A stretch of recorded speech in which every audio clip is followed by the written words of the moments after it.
అందరూ అమ్మ నాన్న కాల్ చేసి ఇప్పుడు అమ్మ తినేవారా అంటారు కదా, మా అమ్మ నాకు ఇప్పుడు కాల్ చేయరు, కాల్ చేయరు.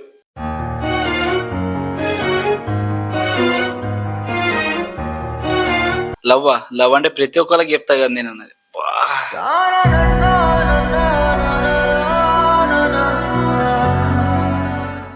మా అమ్మ చెప్తుంటే ఏడుపు వస్తుంది అది.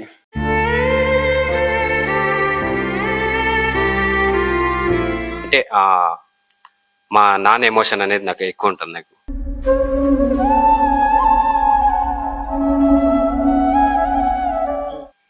ఆయన ఇప్పుడు లేరు, నాతో లేరు. అదొకటే నా బిగ్గెస్ట్ ఎమోషన్ నాకు. అది నాన్నకు ప్రేమతో అంకితం నా ప్రతీక్షణం. ఇంకెప్పుడు నాకు మెసేజ్ చేయకు బాయ్ అనింది.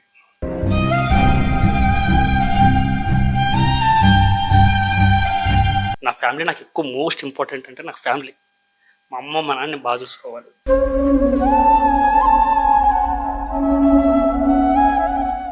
హైదరాబాద్కి వచ్చిన కొత్తలో 3 days బస్ స్టాప్లో పడుకున్నా.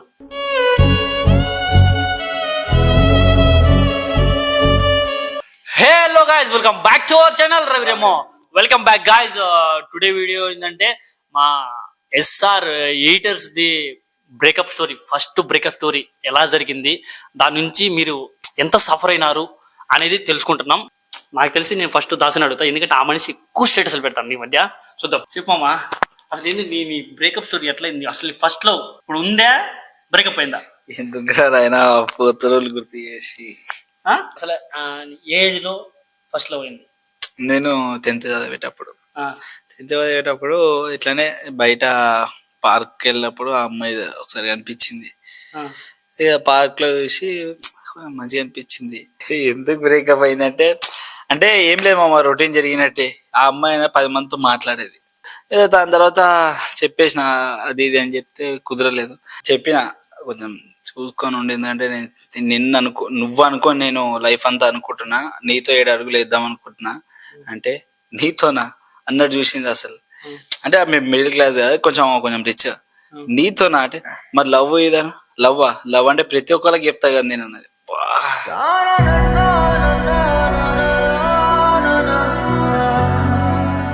దానికన్నా ఘోరంగా చూసింది అసలు. అనుకున్నా ఒకటే, సరే ఫిక్స్ అయిపోయినా. ఈమె కోసం కాదు, నా కెరియర్ కోసమైనా నేను నా కెరియర్ ఏందో చూపించి తనకి రిటర్న్ కొట్టాలని చెప్పి ముందు నుంచే ఇండస్ట్రీలో వర్క్ చేసిన. SR టీంకి వచ్చినాక ఇక కొన్ని రోజుల తర్వాత కొంచెం నేనంటే ఏందో జనాలకు అది తెలిసినాక ఒక్కసారి ఇక ఆమె అక్కడికి వెళ్ళి మాట్లాడినా. ఇక ఆ టైంలో ఎట్లా అంటే ఏడ్చేసింది. సారీ దాసు, నేను పోగొట్టుకుంది అది అని. నేను అప్పుడు డేకలే, ఇక నాకు అవసరం లేని చెప్పి వదిలేసిన. ఇక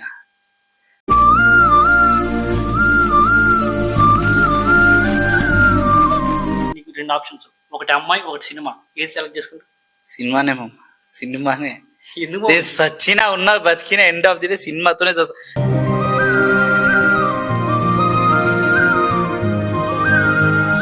చెప్పరాదు నీ స్టోరీ, మన సబ్స్క్రైబర్స్ కోసం చెప్పు. సరే మేము నిన్న ఫస్ట్ స్కూల్ స్టాండర్డ్ లో 9th చదువుతుంటే మావా, 2 years లవ్. 9th మొత్తం అట్రాక్షన్ తో మొదలైంది. ఫస్ట్ ఆమె అంటే నాకు ఇష్టం. అప్పుడు నాకు లవ్ అని నాకు తెలియదు.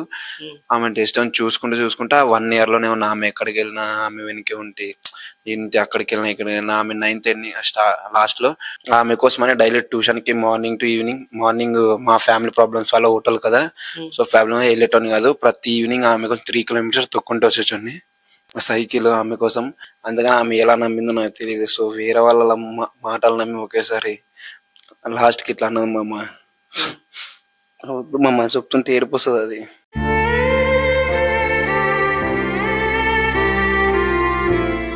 ఆమె మాట అన్నది మా అమ్మ, నువ్వు ఫేక్ గా ఉన్నావు అది అన్నది.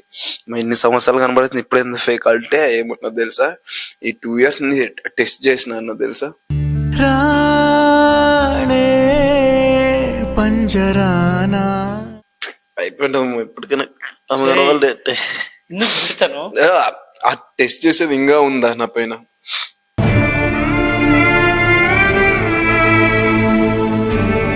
ఇప్పటికైనా ఆమె నెంబర్ నాకు నోటెడ్ తెలుసా. నా ఫోన్ లో ప్రతి వీక్ చూసుకుంటాం మా ఫోటో అప్పటి దిగింది 10th class లో. ఇప్పటికైనా చూసుకుంటా.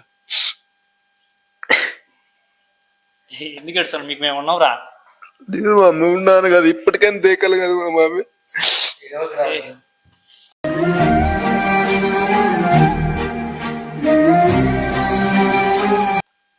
అడుగు.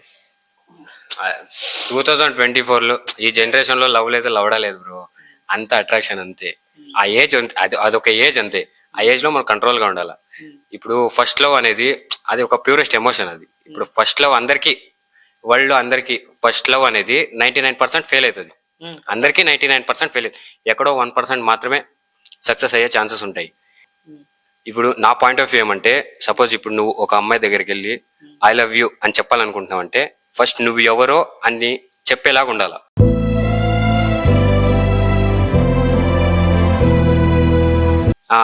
అది వదిలేసి నువ్వు లవ్ లవ్ ఆ ఏజ్ లో లవ్ లవ్ అని పట్టుకొని పోయినావు అంటే లైఫ్ ఇసిపోతుంది అంతే.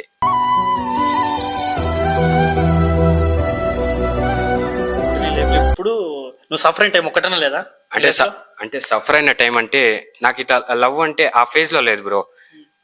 నువ్వు సఫర్ అయిన టైం ఒక్కటి చెప్పు, ఏది నీ లైఫ్ లో ఇప్పటి వరకు? అంటే ఇప్పుడు నేను సఫర్ అయిందంటే ఒకే ఒకసారి అంతే. అదే లాస్ట్ టైం నేను సఫర్ అయింది అంటే మా నాన్న ఎమోషన్ అనేది నాకు ఎక్కువ ఉంటుంది. నాకు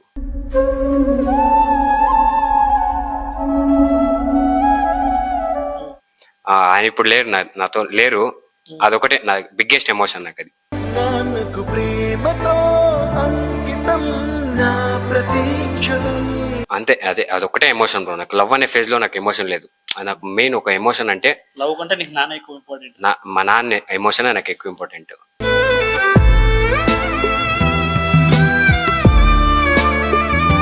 ఆయన నాతో లేరు అనేది ఇప్పుడు నాకు ఉంటుంది అంతే. నాన్నకు ప్రేమతో అంకితం నా ప్రతీక్షణం. ఏదో నువ్వు ఎక్కువ సఫర్ అయిన మూమెంట్ ఒకటి చెప్పు. నా లైఫ్లో సఫర్ అయిన మూమెంట్ అంటే నన్ను చీట్ చేయడం. ఎలా అంటే మనం ఇప్పుడు ఒక అమ్మాయిని ట్రూగా లవ్ చేస్తాం. అది చెప్పండి, తన అమ్మాయి కోసం నా ఫ్యామిలీని మా అమ్మ నాన్న వదులుకొని వచ్చేసాను తెలుసా. ఇప్పుడు కూడా నాతో మా అమ్మ నాన్న రియల్గా మాట్లాడరు తెలుసా. ఇప్పుడు కూడా మాట్లాడరు. అందరూ అమ్మ నాన్న కాల్ చేసి ఇప్పుడు అమ్మ తినేవారా అంటారు కదా. మా అమ్మ నాకు ఇప్పుడు కాల్ చేయరు.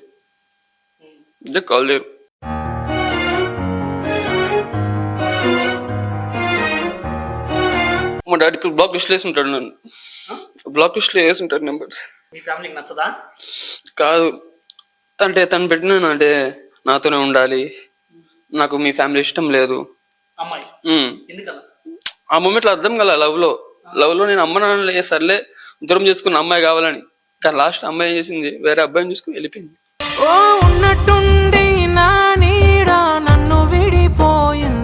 బట్ నాకు వచ్చిన సిచ్యువేషన్ ఎవరికి రాకూడదని కోరుకుంటున్నాను. ఎందుకంటే ఎప్పుడైనా అమ్మ నాన్న ఉన్నప్పుడు విలువ తెలియదు ఎవరికి, లేనప్పుడు యాక్చువల్ చెప్పండి. ఇప్పుడు చాలా మంది వాళ్ళ అమ్మ నాన్నలతో మాట్లాడతారు కదా, కాల్ చేసి ఎలా ఉన్నారా తినేవారా. చాలా మంది మన టీంలో కూడా చాలా మందికి వాళ్ళ మదర్ కాల్ చేస్తారు కదా. నాకు అట్లా ఒక్కరు కూడా కాల్ చేసేవారు లేరు, కేరింగ్ ఎవరు లేరు. ఒంటరి వాడిని మీతో వచ్చాం కాబట్టి ఇప్పుడు అంత మాత్రం మంచి హ్యాపీగా ఉన్నదాన్ని.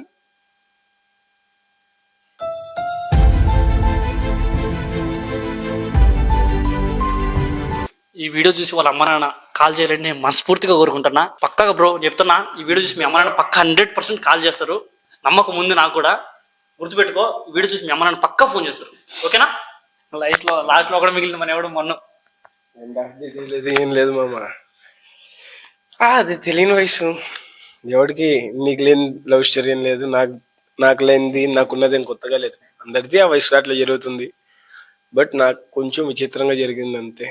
సెవెంత్ క్లాస్లో అనుకుంటా తనే వచ్చి ప్రపోజ్ చేసింది. అలా జరిగింది. ఒక 3 years వరకు నార్మల్ చూసుకున్నాం, మాట్లాడుకున్నాం, నార్మల్గా కలుస్తా పోయినాం. సడన్ గా తనకి వేరే అబ్బాయి, అంటే మామూలు 10th standards కానీ 9th కానీ వేరే స్కూల్ నుంచి వచ్చి జాయిన్ అవుతారు కదా. అలా జాయిన్ అయినప్పుడు ఒక అబ్బాయి, బాగా డబ్బులు ఉన్న అబ్బాయి బండిలో వచ్చాడు. కొంచెం రిచ్నెస్ చూపిస్తారు కదా, అట్లా రిచ్నెస్ చూపించడం వల్ల నన్ను వదిలేసి తను ఇంకా తనని పట్టుకునింది. నేను ఒకసారి వెళ్ళి తనని ఎందుకు ఇలా చేసావు, నాకు ప్రపోజ్ చేసావు కదా, నేను కూడా నీకు ప్రపోజ్ చేసి సర్ప్రైజ్ ఇద్దాం అనుకున్నాను, నువ్వు ఎందుకు ఇలా చేసావు అంటే, నన్ను రోడ్లోకి తోసేసి అవసరం లేదు, నాకు వాడంటేనే ఇష్టం, నీకు ఆ డబ్బులు ఉన్నాయా, నీకు ఆడ అందం ఉందా, వాడికాడ అన్నీ ఉన్నాయి, నువ్వు నన్ను సుఖంగా చూసుకోలేవు, వాడే నన్ను సుఖంగా సంతోషంగా చూసుకుంటాడు, ఇంకెప్పుడు నాకు మెసేజ్ చేయకు బాయ్ అనింది.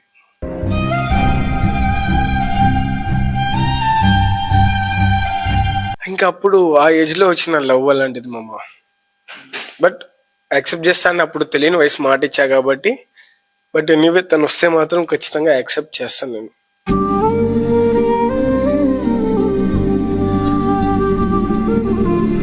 ఇప్పుడు అది ఎందుకు మామ? అందరి స్టోరీలు అడిగినా ఇప్పుడు నేను చెప్పాలి. అందరూ అన్ని తెలిసిపోతే బాగోదురా చెప్తున్నాను. నా స్టోరీ అంటూ ఏం లేదు. నా లైఫ్లో ఒకటి, నా ఫ్యామిలీని నేను చూసుకోవాలి. ఎండ్ ఆఫ్ ద డే వాళ్ళ కోసం హైదరాబాద్కి వచ్చిన, వాళ్ళ కోసం కష్టపడుతున్నా. మా నాన్న ఎక్కడో, నేను పుట్టినప్పటి నుండి కువైట్లో ఉన్నాడు.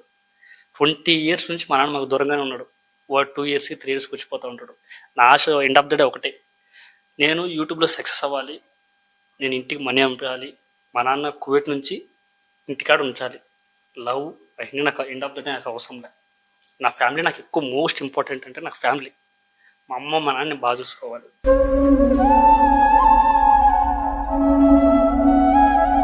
20 years నుంచి మా నాన్న మాకు దూరంగానే ఉన్నాడు. 2 years 3 years అట్లా వస్తూ ఉంటాడు. చాలా సఫర్ అయిన మా లైఫ్లో. మా నాన్న ఇంటికాడ పెట్టి నేనే ఇక్కడ నేను ఎంత కష్టపడినా నాకు నో ప్రాబ్లం. నేను ఇంటికి డబ్బులు పంపించాలి, ఇంట్లో వాళ్ళని హ్యాపీగా చూసుకోవాలి. నా లైఫ్లో నా గోల్ అంటే నాకు ఫస్ట్ పాయింట్ అదొకటే ఉంటుంది నా లైఫ్లో. ఈ లవ్ ఈ అమ్మాయిలు పక్క ఎవరు యాక్చువల్ లవ్ చేసినా పక్క ఎండ్ ఆఫ్ ద డే అమ్మాయి మోసం చేస్తున్నా అందరికీ తెలుసు.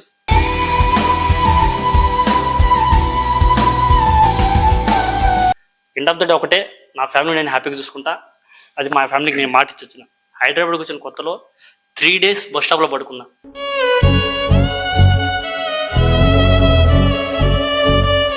మీకు నచ్చినట్టయితే ఒకటే మాట పబ్లిక్ చెప్పాలంటే ఏం చెప్తావు?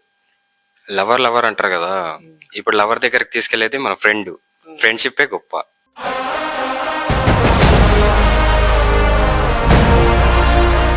End of the day video నచ్చితే లైక్ చేయండి, షేర్ చేయండి. ఎట్లాంటి ప్రాబ్లమ్స్ అవుతాం మీరు ఎప్పుడు పడకండి.